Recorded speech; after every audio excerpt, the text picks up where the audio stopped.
Hey, Golfaholics, here we are at the Palm Beach Par 3, one of the most famous Par 3 golf courses in the world. Ray Floyd did a masterful redesign of this for several years ago. It sits right here between the Intercoastal and the ocean. Just a famous little Par 3 golf course. Have a beautiful clubhouse here with restaurant inside, great food. We're happy to be talking with Mike May. Mike, welcome to the Palm Beach Par 3. It's a pleasure. This is a great place to be at this time of the year. Sun is shining and winds are off the ocean, and the greens are looking spectacular. Everything is just luscious out here. Mike, the reason we're here today, we want to talk about a little bit of some of the things that are going on in golf right now for Back Nine Report. And you were over at the LPGA tournament in Bradenton last week. That was a second tournament for the year for the LPGA. Had kind of a unique finish. It did. We were at the historic Bradenton Country Club that was celebrating its 100th anniversary, old Donald Ross design. I understand they lobbied the LPGA to bring that drive-on championship there, and really all came down to the last few holes on Sunday when Nelly Korda was 3 back with 2 to play. She finishes eagle birdie, gets in a playoff with Lydia Ko. They go 2 more holes, and Nelly wins. Had she not finished eagle birdie, then Lydia Ko would have won, which would have given enough points to get into the LPGA Hall of Fame. So the champagne was ready to douse over Lydia, but we've got to wait for another week. Nelly wins her 9th event on tour. Spectacular setting, amazing finish. Lydia she's going to get into that hall pretty quick. She's playing pretty well. She is. She actually won the week before at the Hilton Grand Vacations Tournament Champions at Lake Nona. She had not won in 2023, though she did win she was part of the team with Jason Day winning the Grand Thornton at Naples in December. So Lydia's doing well. Her last 3 events have been first, and second. Not too snotty. Hey, Mike, while you were over in Bradenton, I was at the PGA show in Orlando, and so there were over 700 vendors, probably about 35,000 attendees. It's getting back to pre-COVID days. It's not quite all the way there yet, but the vibe was very good on the floor. I got to talk to a lot of people, see a lot of things. The show is always a big deal. And one of the things that struck me is the number of golf cart companies all of a sudden. They've just sprung up. You know, normally it's Easy Go, Club Car, Yamaha. Those are the 3 main golf cart producers here in the country.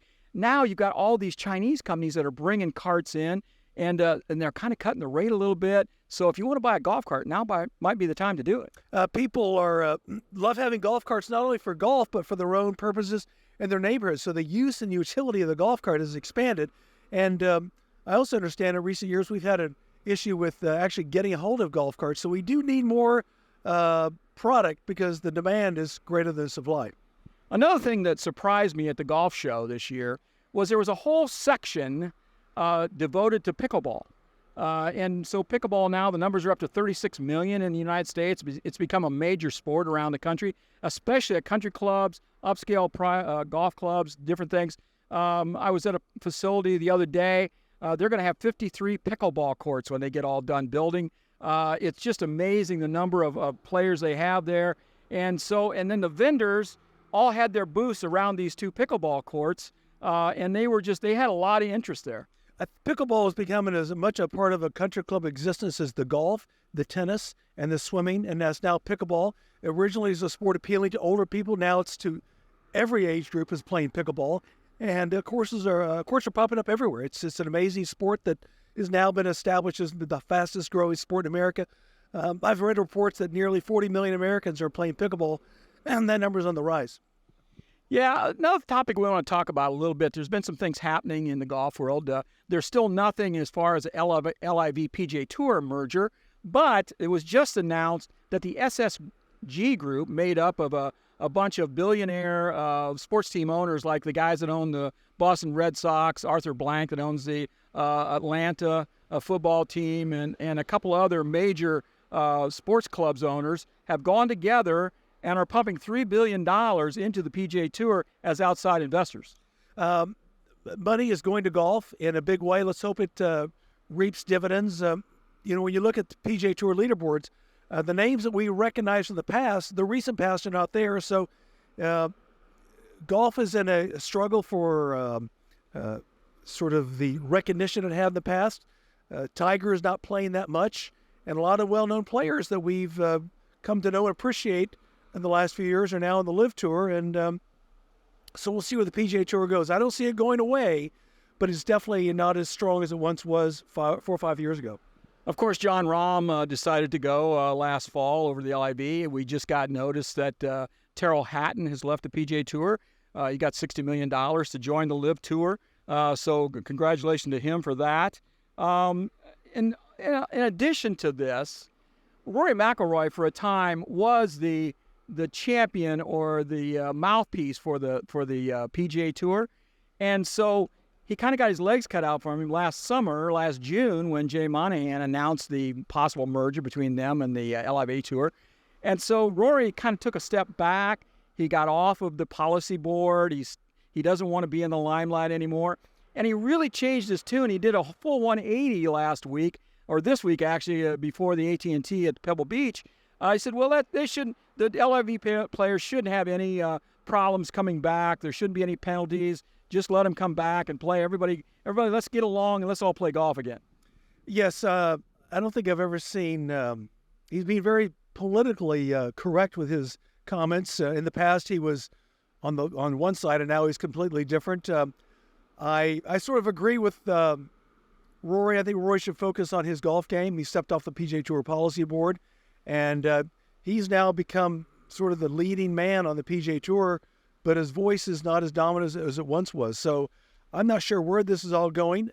Every week seems to have a different twist and chapter to tell. One of the things that really bothers me, Mike, and we've talked about this, is that the tour has annually generated billions of dollars for charity. And that's all going to go away. If the tour is going to be a for-profit business, and these investors that are pumping the $3 billion, they're going to want a return on their money. It's going to have to come from somewhere, and the profits are going back into charity. That's going to be cut into, or maybe even eradicated in the future. Yes, if we go in that direction, I will not be surprised if the volunteer spirit that we've seen that drives the tour is compromised or even goes away. And if we lose volunteers, then we really lose the ability to put together a really top-notch golf tournament. At the LPGA level, their attitude is a little different. I think the commitment by the volunteers is maybe a little stronger, a little more passionate. And but it'll be interesting to see what happens with the PGA Tour and its core of volunteers that measures the thousands. Well, Mike, that's pretty much the end of this report for Back Nine Report TV here in Palm Beach at the Palm Beach Par 3. Lovely day here. It's much nicer than it's going to be back in Michigan right now, I guarantee you. So really happy to be down here. Mike, we had a great lunch at Benny's on the Beach today. Tell the fans a little bit about Benny's on the Beach. Benny's on the Beach. It's on Lake Worth Pier. It's been around for decades. If you want seafood with an incredible view of the ocean, there's no better place. The price is right. The portions are beyond what you could ever imagine. Service is great. It's one of my favorite places here on the east coast of Florida. And, of course, I think we're about 10 minutes away from a tee time, so we may have to sign off here. So that's us. We're signing out here from Palm Beach. Thanks a lot, folks. Have a great day. Bye-bye.